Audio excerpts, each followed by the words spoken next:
Hey traders, are you reading candlestick charts correctly? That's a question you have to ask yourself, and it could be directly contributing to your ability to profitably trade in any market. So in today's video, we're going to be talking about the anatomy of a candlestick, and later on in the video, we'll even be diving into how these candlestick charts can help us to determine and predict market direction. So if that all sounds interesting to you, then make sure to click that like button for more videos like this.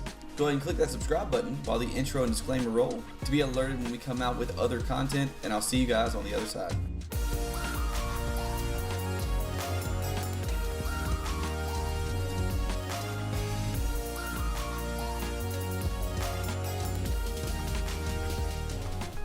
Alright traders, so we're going to go ahead and quickly go over the anatomy of the candlestick, and then directly after that we'll talk more about what it actually represents and how we can use these candlestick charts to determine market direction. So let's go ahead and talk about the candlestick that you see on your screen. Each candlestick is going to have 4 main points. Your main points are going to be the open of the candle, the close of the candle, the high of the candle, and the low of the candle. The open and close will be determined by the top and the bottom of the actual body of the candlestick. The body of the candlestick is this green area you see here, and green represents a bullish candle, or a candle that closed above where it opened. So this candle had a starting point, and as soon as the hour, day, or weekly candlestick that you're looking at started, as soon as that candle starts, that is considered the open. And we'll talk more about time frames in just a second, but that's considered the open of the candle. Now what happens after the open is shown by the shadows or the wicks, which are these black lines here, and by the close of the candle. The shadows and the wicks represent where price action went. So in this case, we would have had a candle that started here at the open, pushed down to the low, then back up, and then past our close to the high of the candle, creating that wick, and then back down and closing at the end of whatever time frame you're looking at to create the close of the candlestick. So for this example, let's pretend that this is a daily chart. So the beginning of the day, this market would have opened here at the open. Price action would have moved down to the low, up to the high, and then back down at the end of the day to close right here at our close. And this is an example of the anatomy of a bullish candlestick. Now we'll quickly go over a bearish candlestick as well. Now as you may have noticed, these two are very similar. The only difference in a red or bearish candlestick is the fact that the close was below the open. So here we have the open, and again we'll use this as a daily candle just for example purposes. So the beginning of the day we have an open here, and this candle would have opened there, pushed up to a high of the candlestick, pushed all the way down to the low, creating that bottom wick, and then closed at the end of the day right at our close. And since we have a close that is below our open, then this candle represents a bearish day. So that time frame was a daily time frame, so that would represent a day where markets fell off, a day where markets closed below where they opened, and that would represent weakness in a market. So that was a quick run through of the anatomy of a candlestick. Again, the high represents the highest point price action got during this specific time frame. For this example, we were using a daily time frame, so this would be the highest point the market got to in that daily time period after the open, which was here, and this would be the lowest point price action got during that daily time period until it pushed back up and came here for the close. For a bearish candle, the close will always be below the open or on the bottom of the body of the candle, and for a bullish candle, the close will always be on top of the body or above the open of the candle. Alright, so now that we've quickly been over the anatomy of a candlestick, let's jump into what these candlesticks actually represent. And then later on, we'll discuss how we can use candlestick charts to predict market direction. Alright guys, so let's dive into what these candlesticks actually represent. Well, each one of these candlesticks represents a specific time period. If I click over here on time periods, you can see that we have time periods ranging from 1 minute all the way to 1 month. So with that being the case, if we were to click the 1 minute chart, then each candlestick would represent 1 minute or 60 seconds of price action. We would have the open of a candlestick every 60 seconds on that 1 minute candlestick chart. We would have price fluctuating within those 60 seconds down to the low, up to the high, and then we would also have a close of a candle every 60 seconds. So each one of these candlesticks would represent 60 seconds on a 1 minute chart. And if we were on a 1 month chart, if we go all the way to the other end of the spectrum, then the same rules apply. If we were on a 1 month chart, if we were to click this 1 month chart here, then each candlestick on that chart would represent 4 weeks of price action. We would have an open at the beginning of the 4 weeks. We would have price action in between the 4 weeks going to the low and the high of the wick or the shadows of the candles, and that's what would represent where price action's been. And then we would have a close of the candle at the end of 4 weeks. All of this is represented by one candlestick depending on the time frame you're on. So currently we're on a 1 week chart. That means that when we scroll down the chart here, each one of these candlesticks represent a full week of price action. For the green candlesticks, we have a full week of price action that started at the open or the bottom of the green candle. We have price action in between represented by these wicks coming down to the low and moving up to the high. And then at the end of the week, we have the close of the candle. So that represents a bullish week in price action for our current pair. Currently, we are on the pound Aussie. So for this pair, during this full week of price action, we had a bullish week represented by this candle. Now the same thing applies for a bearish week, and I'll go through that really quickly. So for this case, we have an open. At the top of the body is where this market opened.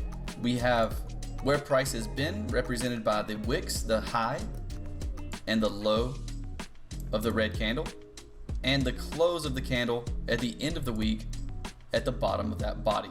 So that would represent a bearish week of price action. And again, guys, these same rules apply no matter what time frame we're on, and this can go anywhere from a 1 minute chart all the way up to a 1 month chart. So each one of these candlesticks represents a certain period of time. And once we start putting these candlesticks together, it's when we can start determining market direction based on candlestick charts. So that's what we're going to dive into now. So combining all of these candlesticks together is how we can start to actually determine market direction and determine trend, and also determine structure levels such as support and resistance.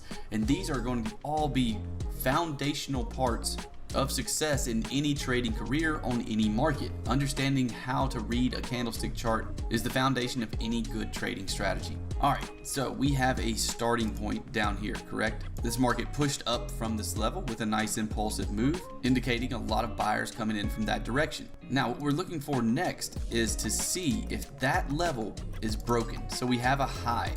And when I say high this time, I'm not talking about the high of a single candlestick. I'm talking about the high that's represented by the combination of candlesticks throughout this impulsive move up, which was right here.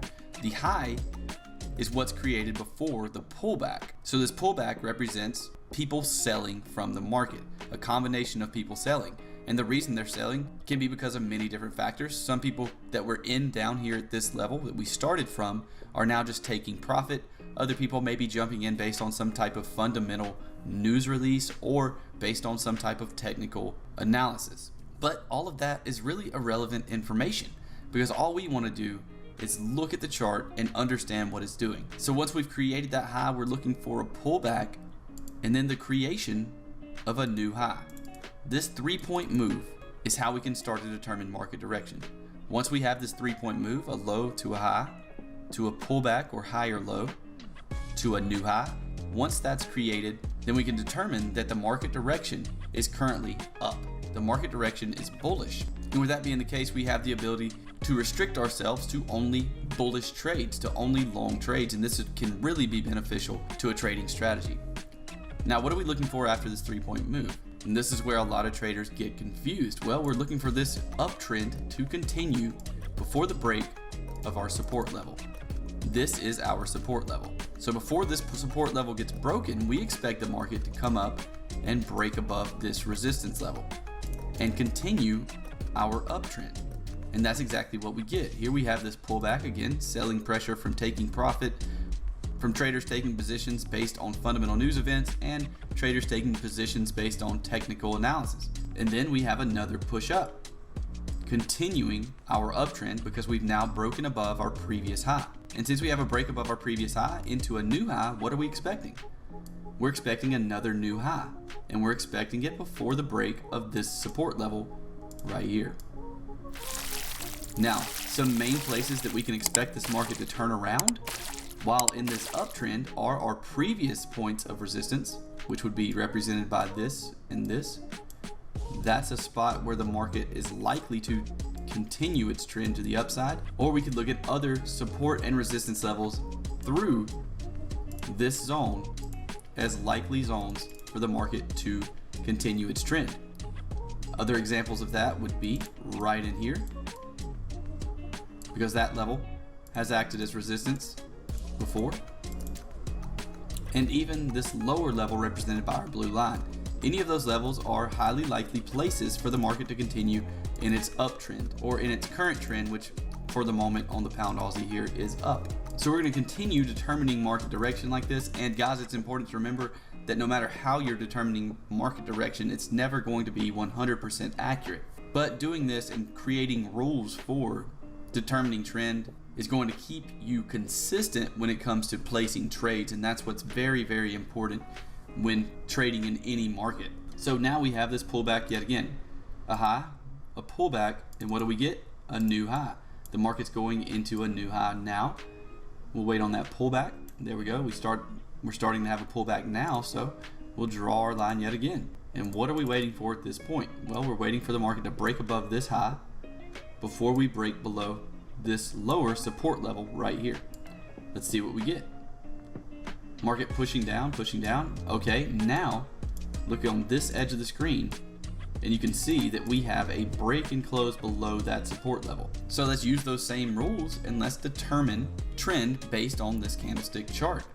Based on this candlestick chart, we've now created a reversal. We've now broken the structure support level that we were looking at before.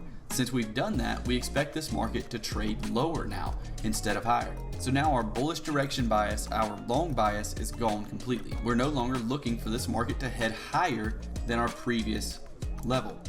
We're now waiting for a pullback and a break below the newly created support level, which is going to be right here. So now that we have this newly created support level and we're starting on this pullback, we're going to be waiting for the market to give us a reason to go short, and then we're waiting for a break and close below this previous support level.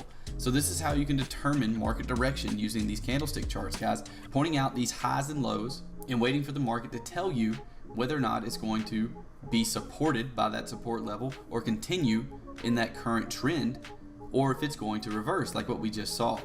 And guys, there's no need for an indicator on the chart for me to know this information. I don't need moving averages. I don't need an RSI indicator to tell me that this market wanted to reverse right there.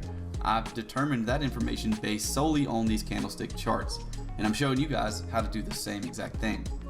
So now that we've created this downtrend, remember we talked about this at the beginning of this section of the video. We're waiting on this 1, 2, 3 move. We have a low, a lower high, and then a lower low created. This is telling us now we're in a downtrend. Now we can expect this market to continue in this downward direction. Let's see what happens. But we get this small pullback, and then we do continue in the downward direction right there. So we got that small pullback, continuation down, another pullback, and another continuation down. And now we're still continuing this trend and expecting this market to create lower lows. So if we continue taking a look at this market, as you can see, we're dropping down now and now beginning to rally. Still in this trend, guys. I want to make sure I make that a clear point. I'll go ahead and take this line off so it doesn't get confusing. Until the market breaks this level of resistance right here, I am considering this market in a downtrend. These are just the rules that I've created to personally identify trend. So we have this pullback, again pushing up towards our resistance level, but not breaking it. So still we're in this downtrend, and now we're pushing even lower. And here we are at current day, and currently this market's pushed up. So right now, guys, we're just in this period of consolidation on the pound Aussie. We're looking at this area in through here as our consolidation area. Now on this specific time frame, because of this consolidation we see, that doesn't mean that I'm going to be looking for a bearish trade. When I see markets that look like this, I just avoid them altogether until the market shows me what it wants to do. Until the market shows me it's going to continue this downtrend by breaking the low, then after the market shows me what it wants to do, I'll look for my next opportunity to go short. Or another possibility is that this market pushes up and breaks above our resistance level, and in that case I'll be looking for a new long opportunity. So when markets start to consolidate like this, I just wait for the market to tell me what direction it wants to go. Another thing that's very important and can be very beneficial to trading strategies. And guys, I am considering producing a video that will explain multiple time frame analysis and which time frames you should pay the most attention to when it comes to structure levels and trend. And what I'm going to do is when this video gets 500 likes, that's when I'll produce the multiple time frame video, because I want to make sure there's enough people that are interested in that topic before I do so. So if you're interested in learning more about multiple time frame analysis and which time frames are most beneficial for determining trend and for structure levels, then make sure to go ahead and click that like button for me. Subscribe here to the trading channel if you're new and you found this to be interesting. I do have a completely free course explaining trend identification and structure levels in a lot more detail than I went into here on this video. If you're interested in receiving that, then I send it out to everyone subscribed to the email list at the trading channel. So you can click the link in the description